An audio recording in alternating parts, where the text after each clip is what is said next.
อันโนแมนครับติดบินข้างหนึ่งบ่ทางนะอีกเจ้าหนึ่งเนาะอันนี้ของมีซัมนี่เนาะของเจ้านี่อยู่พุ่นเนาะกอันพุ่นเนาะโดยอยู่พุ่นหายเนาะไปจูดกับพ้นโต๊ะว่านี่เนาะยานโมใหม่เนาะว่าพากันจูดไห้ป่ะเลยไฟลูกแห้งเลยเนาะแห้งไห้หรือไห้จนหดเหือนเลยอ๋ออยู่ไหนวะ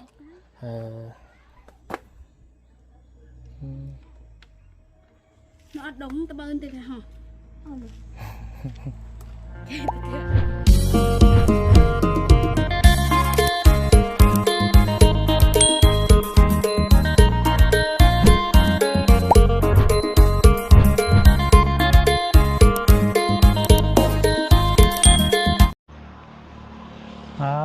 โธ่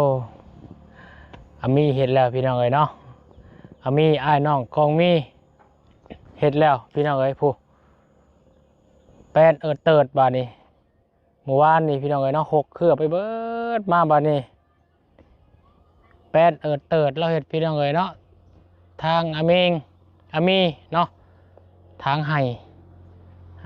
จูดไห้เพื่อจะปลูกกล้วยพี่น้องเอ้ยเนาะข้างหลังบ้านน้องดอกแค่พี่น้องเอ้ยพี่บัวทั้งสวนน้องดอกแค่เพิ่นจูดเรียบร้อยบ่เลือจังใดพี่น้องเอ้ยเนาะมื้อนี้บัวเราอยู่เฮือนหรือบ่จ้ะเอาก่อนอื่นเด้อพี่น้องเด้อทางบุญสารวัตรขอกราบทักทายสบายดีพ่อแม่พี่น้องสบายดีหมู่เพื่อนกันเบิดสุขุสุคนพบเจอกันยามแดดเอาพี่น้องเอ้ยเนาะอู้เนาะบางบ่อนว่านนี่ก็พายุเข้าเนาะแถวเขตเมืองพีนบ้านอรวยบ่พี่น้องเอ้ยโธ่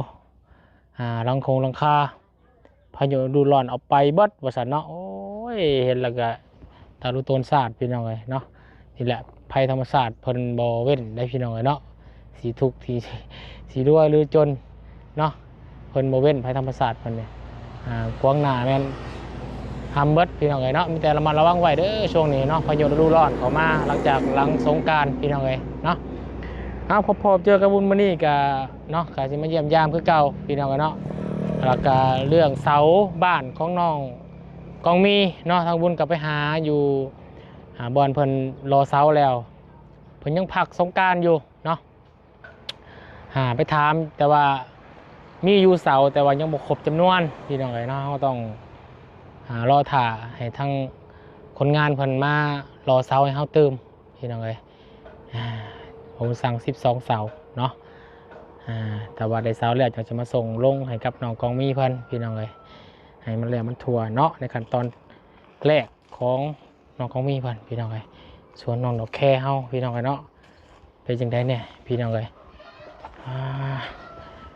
ใส่ดอกแค่เฮ็ดหยังตาเข้าโอ้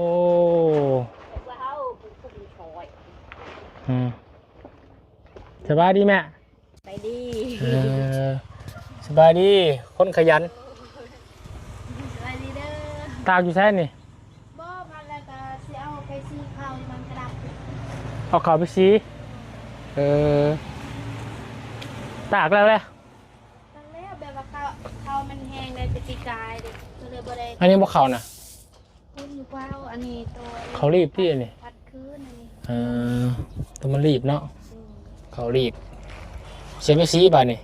จ้างมันซีบ่จ้างมันซีทันได้น่ะเอาเป็นไง30,000เป็นเปาหน่อยเอาพันบวยตำไหมเนาะเรื่องไหนจุดไฮว่าเนี่ยเอาไฟทันอยู่บ่ยังทันจุดเลยเวลา3 โมงแล้วฝนมันตกเลยแม่นแล้วว่านี่เนาะ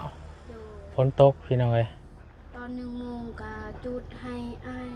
ยเขาก็มีเลยหมดเลยชนกล้วยว่าชนกล้วยน้องหมดเลยพี่ชายว่าใช้มึงบ้างอ่ะ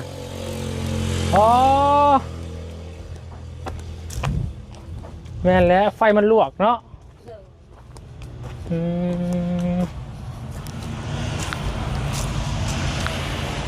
พี่แต่ว่าโนปิวใส่เฮือนได้นี่พี่น้องเลย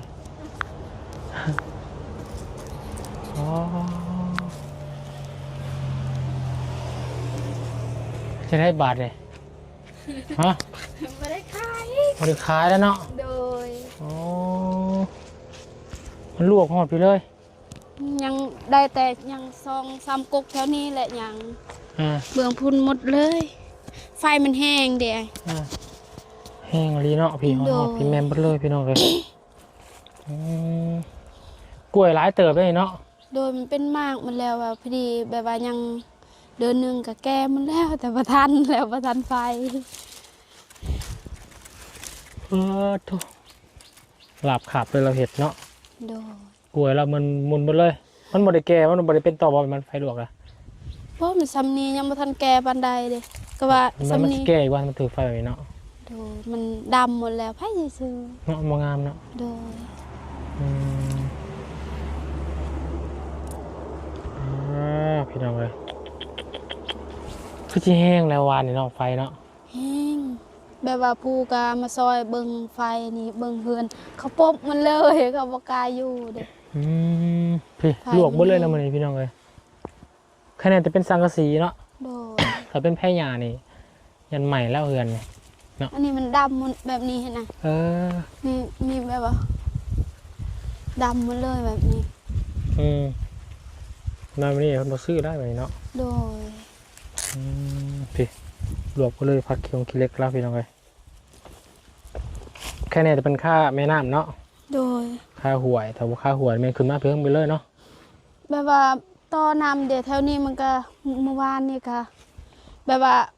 ไฟมันอิหยังก็แบบว่าไฟมันบินเห็น โตอัน ไฟมันปิวมาเนาะ โดย อืม นี่แหละพี่น้องบอลวนเอาน้ำกันเนาะเอาลงไปอาบน้ำอาบอยู่นี่เนาะ โดย สั้นแห้งดีเลยพี่น้องเลย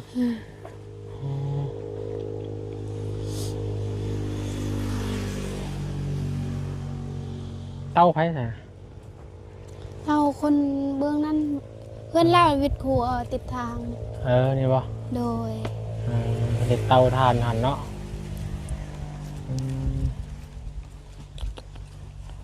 เป็นโล่งเลยบัดนี้เนาะ อืม โล่งโจ่งเลย ไฟมันแห้งเมื่อวานนี้ไหม้หมด ที่เตรียมโบราณพุ่นเนาะ โดยบ่มันมีแต่ปลาเล่าเด้ลามกับบ่ไหม้อิหยังดอกบ่ได้เสียหายอิหยังมีแต่ปลา อันโนแมนครับอีกบินข้างหนึ่งบ่ทางนะ โดย อีกเจ้าหนึ่งเนาะอันนี้ของมีซัมนี่เนาะ โดย ของเจ้าหนึ่งอยู่พุ่นเนาะกกอันนนพุ่นเนาะ โดยอยู่พุ่นหายเนาะ ไปจูดกับพ้นตกว่านี่เนาะยานโมใหม่เนาะ พอ3 โมงคันว่าจุดเวลา2 โมงก็ทันอยู่เนาะแต่ว่าสิจุด3 โมงเด้ยานไฟมันแห้งแบบนี้แหละคันว่าไฟมันแห้งเฮาก็ซอยบ่ได้เนาะ แม่นเถื่อล่าไปหมองอื่นเอาไปโทษอีกเนาะ โดย คือสิฮ้อนฮะโอเลยเนาะบ่แถวนี้อยู่บ่ได้เลยอะไรพี่น้องเอ้ย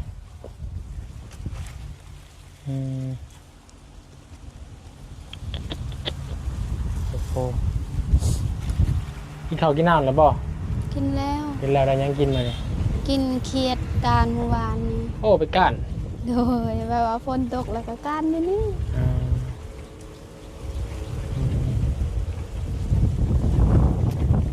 ไก่เฮือนก็ไปผู้เดียวกะคันแบบว่าบ่ได้ไก่เฮือนมันอยู่ไกลเห็นกะย่านอันนี้เท่าเฮือนบอกแบบว่าอยากกินข้าวหิวข้าวบ่มีอาหารกินก็ไปกัน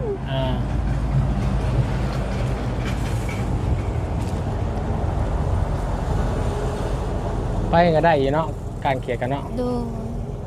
ย่าในปัญหาเนี่ยจะนอกจากเขียดปัญหายังยำเลย ยำนี่บ่กะซอนป้า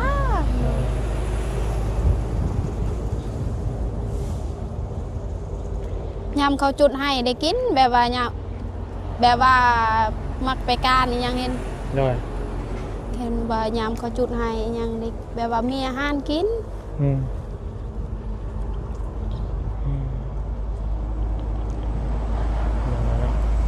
พระเจ้า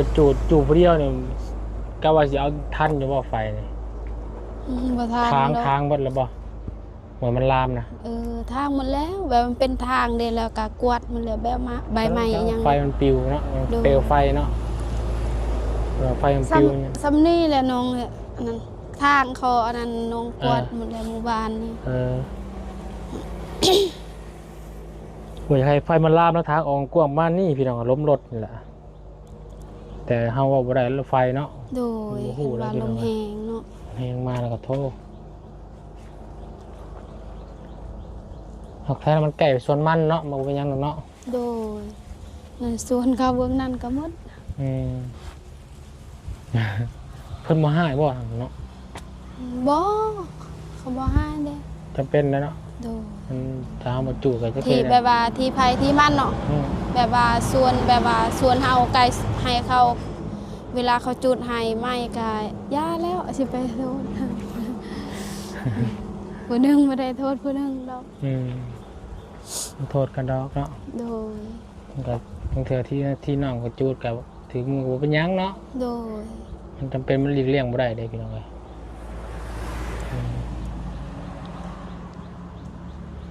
เขาสิไปสีข้าวติ 11 โมงก่อนไป 7 โมงไป โดย เพิ่นให้สิ30,000บ่ โดย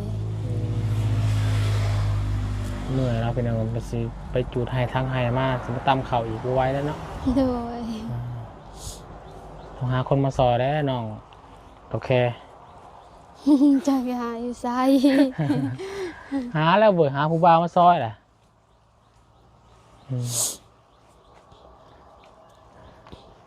รูนกับเดี๋ยวซอยคาสีขาวฮะซอยคาสีขาว ขอบใจหลายๆเด้อ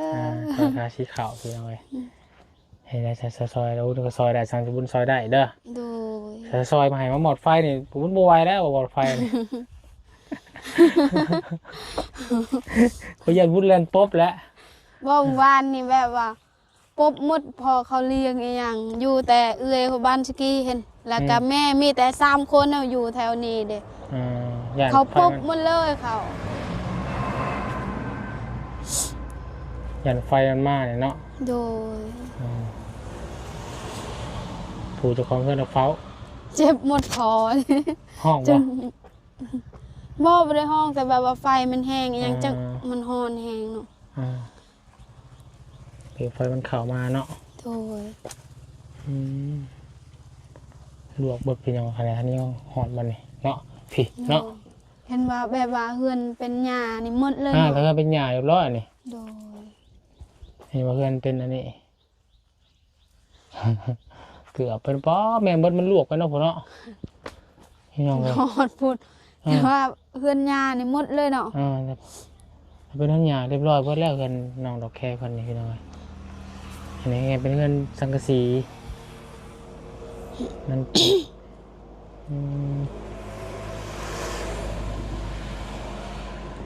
ปะชาขาวคมเขาเงาพี่น้องเลยเนาะ โดย มาเยี่ยมมายามน้องคนอีกเท่านึงมาให้กำลังใจน้องคนพี่น้องเลยยังสาวนี่ เฮือนมา ฮะ เฮือนมาน้อย เอื้อนมา โดย เอาออกยานไฟแบบว่า มีแต่ใบไม้แห้งแล้วก็ออกเมื่อวานนี้ยานไฟแห้งไฟรูปสายมันไหม้หมด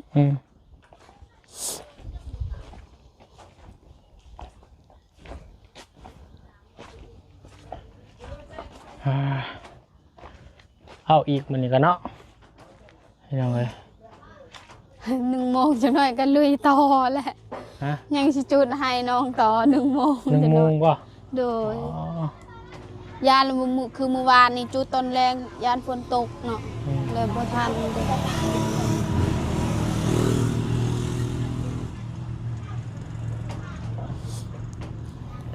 ฮะประมาณนี้แหละเด้อมาเยี่ยมมายามมาให้กำลังใจคือเก่าเหมือนกันเนาะ โดยขอบใจหลายๆเด้อ โดย ค่าเงินซอยสีขาว โดย ขอให้อายได้หลายๆกว่านี้เด้อ ถูกบ้วนกะ ให้อยู่ดีมีแห้งเด้อบ่บุญเด้อ โดย ให้สุขภาพแข็ง โดยขอบใจ ให้เงินไหลมาเทมาเด้อ สาธุวุ้นกับที่ได้ว่าเลขให้เลขไทยออก77 โดย คอยซื้อ77อยู่ แต่มันออกล่างเขาออกบนซื้อบนเลย เลขลาวออกมื้อนี้บ่ เลข9อ่ะ โดย ออกคือกันพันบ่ บ่ ไป ขายสายอยู่ดีไม่แห้งเนาะ โดย เราสู้ สบายดี ๆพี่น้องเลยไปพักผ่อนเนาะจะเอาไปชี้เข่าอีกพี่น้องเลยแล้วก็ต้นบ่าวจะไปจูดให้อีกบริษัทโอ้เอาส่วนไปบอกน้องกองมีก่อนพี่น้องเรื่องเสาเนาะบุญไปสั่งมาแล้วแต่คนยังอันนี้ยังบ่ครบ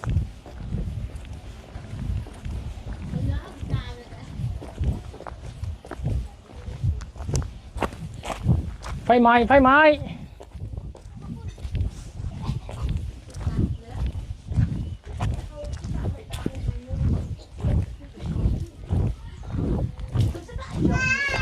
ไฟไหม้ไฟไหม้เอ้าเป็นยังไงสบายดีสบายดี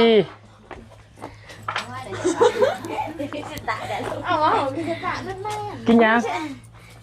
กินข้าวกับยังก็มีโอ้เป็นอาหารแซ่บตัวนี้เนาะมีอาหารอันนี้ละเบียเหี่ยวใช้เงินปันกันในเงินลายนะ อย่าชื่อสักซี บางทีชักซีชื่อแล้วบ่ยังคุณได้ไปสื่อบ่เนี่ย ผัวไปบ่อื่นไปชื่อมีพัก เป็นแนนอนเฮือนงามมวนบ่ที่นอนใหม่เลยยังบ่แล้วคืน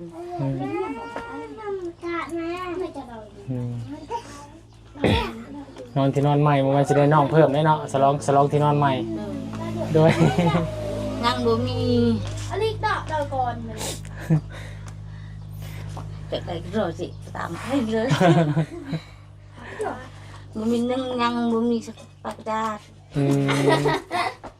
นึ่งอันยักษ์ยังมีผักกาดคันหนึ่ง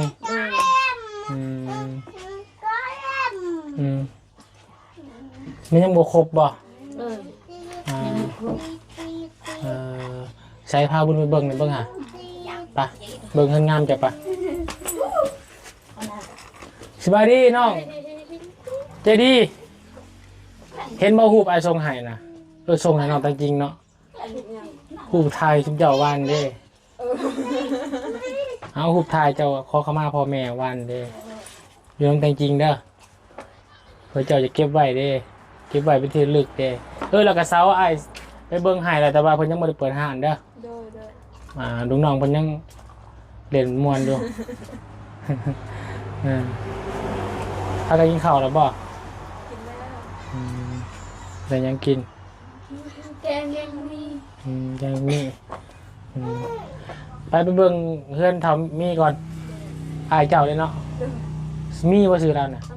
อามีเมียเราอามาฮะฮันจะเอามา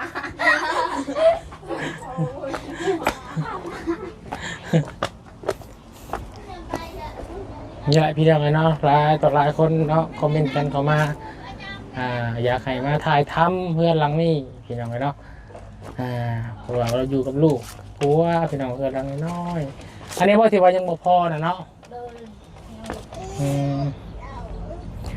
นี่โอ้นอนเวลานอนเปิดจะปึ้งไว้เลยบ่อัดบ่ยังลูกจะขึ้นเฮือนขึ้นมาก้าวไหนก้าวเดินบ้านบอลเฮือนนอนแล้วก็คักเนาะยามคืนนั่งเย็นเนาะยังไงยังสังสีตัวนี้เนาะแล้วพักกระจาดแอบนี้เนาะเห็นแล้วเลยแล้วคืนไหนนอนนี่ไหมแล้วเลยแม่นอนอยู่นี้เนาะคืนตกมดหัวตอนนั้นหัวบดเลยอันนี้มันอยู่นี้เนาะเป็นเห็ดตะไคร้นี่เห็ดอื่นก็พอจะดีพอจะดีซอยกันตอนนั้นคนก็ไปซอยพอยังจะดีเนาะอันนี้มาเห็ดซอยเจ้าบ้านนี่บ้านนี้ต้องแอมกันได้มองนะเว้ยแอมเนี่ยฝนพาเข้ามาเปียกบ่ได้อัดเอาผ้ากระจาดมาอัดสังกะสีอัดเนาะปัดเข่าน้ำซามปลาได้กิน กินน้ำเพื่อนพ่อแม่เนี่ยบ่เรากินต่าง กินตา ข้าวกินต่างเนาะ เลย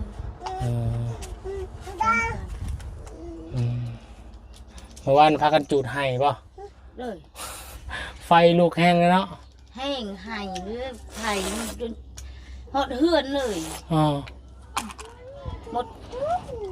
หอดพี่เลยป่ะ หดเลยไผ่ ลามหอดพี่เลย เลย โอ้ แห้งเลยไผ่ เพราะมาโกกผ้าแม่บ้านนั้นใหม่น่ะ ข้าวหมด อืมเนี่ยพี่น้องไอ้เนาะโกกผ้าท่านนก็จูดฟังพูดมันลามมาหอดพี่ป่ะ เลย โอ้ ไผ่มันแห้ง ตัวไฟแห้งอะไรดิพี่น้องเลย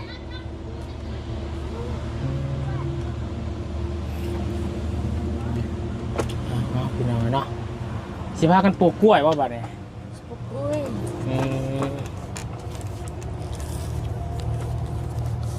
มึกมานอนนี่จะขึ้นแหละ ยังบ่นอน ยังไม่นอน เลย เออ ยังบ่แล้วมานอนอยู่นี่แหละ นอนกันจะค้นไหมผัวเมียลูกจะค้นก่อน ช่างคืน 2 คนนี้เนาะคุณเนี่ยเป็นตะแพงใช่หมดเลยเนาะนั่งชื่อยังลูก ใบชี ฮะน้องใบสี เลย คุณนี่เด้ ปลาไก่ ฮะ ปลาไก่ บักไก่ ใบสีบักไก่พี่น้องเลยกินยังลูกนะใบสีตะเปาะอยู่ลูกครับเป็นตะแพงคือฝรั่งสัก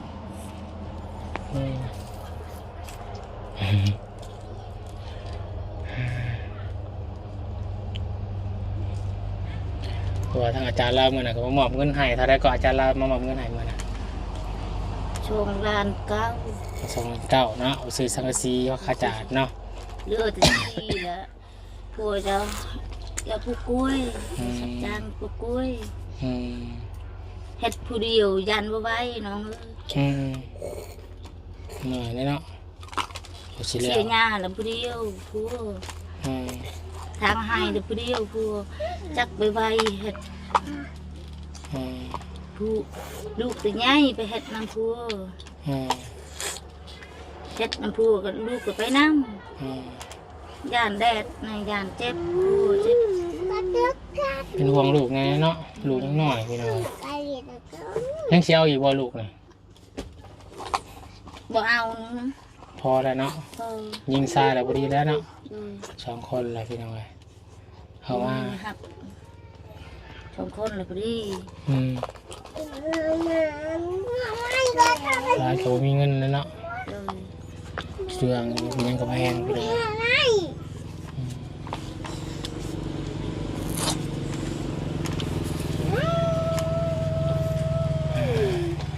เอาสาเด้อบุญกับบุญมีหยังหลายเนาะมาถ่ายคลิปถ่ายทำเยี่ยมยามซื่อๆเด้อ แต่ว่า FC คอมเมนต์กันมาได้อยากให้มาเยี่ยมมายามทางครอบครัวมีพี่น้องเนาะดูก็มีเฮือนเล็กน้อยพี่น้องเลยเอาสู้ๆเด้อ เลย เอาพี่น้องเลยเนาะ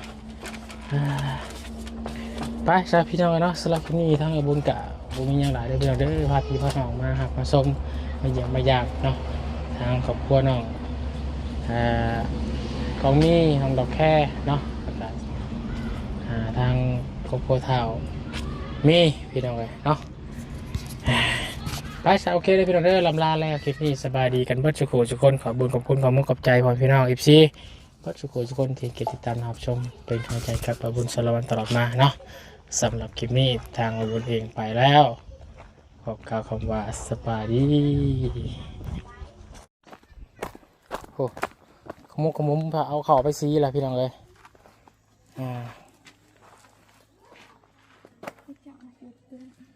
ใกล้บ่ปลายซีดิ บ้านกระดาน อยู่ไหนวะ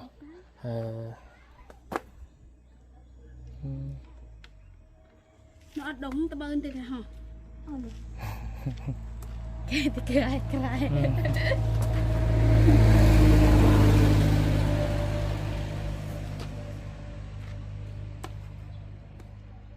ทุกยี่ทุกอย่างเฮ็ดเองเบิดพี่น้องเนาะมีผู้ชายหาผู้ชายมาเฮ็ดซอยเด้อนี่บ่เขาไปหาเลาะเอาเลยเถอะกระดับ lo lo đây cầm thang ở khu ba mặc nhà cầm thang ai cái hết nó เอาไปเฮือนยังเจ็บกลัวกว่าเก่าอีกอันนั้น ให้เอามาสอดเนาะ โดย ไปพี่น้องเลยเนาะเอาไปสี ไปกันเด้อ โดยไป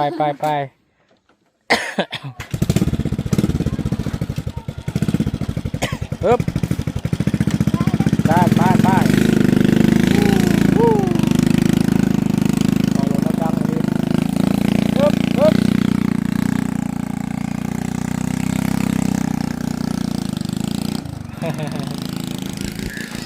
เก่งเลยที่น้องเราแค่คนนี้เนาะทำหลัก